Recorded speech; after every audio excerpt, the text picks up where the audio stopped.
আসসালামু আলাইকুম, ভালো আছেন? ওয়ালাইকুম আসসালাম। আচ্ছা, ভালো আপনি আছি। কতদিন যাবত ওয়ার্কআউট করছেন? এই বছর খানেক। বছর খানেক। কিরকম আপনার ফিল কিরকম হচ্ছে? How do feel? ফিল আলহামদুলিল্লাহ, প্রথম কয়েক মাস একটু সমস্যা হচ্ছিল, মনে হচ্ছিল যে ছেড়ে দেবো। পরে আসলে লেগে যখন থাকলাম এটার পিছনে, তা নিজে কিছু ইমপ্রুভ যখন দেখলাম, তখন আসলে আগ্রহটা বাড়লো আর কি। আচ্ছা, আপনি তো একটা মানে খুব বিজি লাইফস্টাইল ফলো করেন, একটা কর্পোরেটের সাথে ইনভলভ আছেন, তো আপনার কিভাবে ম্যানেজ করছেন আপনি? আচ্ছা, এটাও সে একটা খুব ভালো কোশ্চেন। যারা কর্পোরেট লাইফে আছি তাদের জন্য আসলে খুবই ডিফিকাল্ট। বেসিক্যালি বিষয় সকালে হলে, মনে করি সকালে আমরা যে অফিসের গাড়িতে আসি বা যদি পার্সোনাল কার থেকে কারে আসি, তো মোস্ট কেস হচ্ছে যদি আমি একটু ভোরে আসতে পারি, ধরেন 7টা বা 6:30, তাহলে ধরেন ওখানে 1 ঘন্টা ম্যানেজ করা যায়। আর যদি সেটা মানে কোয়াইট ইম্পসিবল হয়, তাহলে আমরা দুপুরে লাঞ্চ আওয়ার টাইমটাতে একটু সময় বের করে আধা ঘন্টা 45 মিনিট বেটার।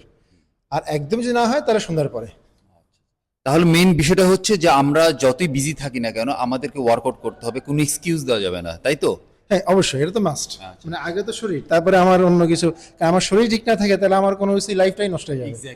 সো আমরা সবাইকে নিয়ে যত বেশি চিন্তা করি, বিশেষ করে আমাদের ফ্যামিলির সবাইকে নিয়ে বা আমাদের কোম্পানির সবকিছু নিয়ে, তার চেয়ে বেশি আগে চিন্তা করতে হবে নিজের ফিটনেস নিয়ে, নিজের লাইফটা নিয়ে। কারণ আমি যদি ঠিক না থাকি, so I can not give the proper service my family. হ্যাঁ, অবশ্যই এটা তো সবচেয়ে বড়। আমাদের ছোটবেলায় আমরা পড়ছিলাম যে যদি স্বাস্থ্য ঠিক না থাকে তাহলে কোনো কিছু ঠিক নেই। এটা আসলে আমাদের মেজর হওয়া উচিত। তো আমাদের সবারই স্বাস্থ্যের প্রতি এবং সুস্বাস্থ্য সুন্দর জীবনের প্রতি খেয়াল রাখা উচিত। Thank you so much. Thank you ভাই। জি।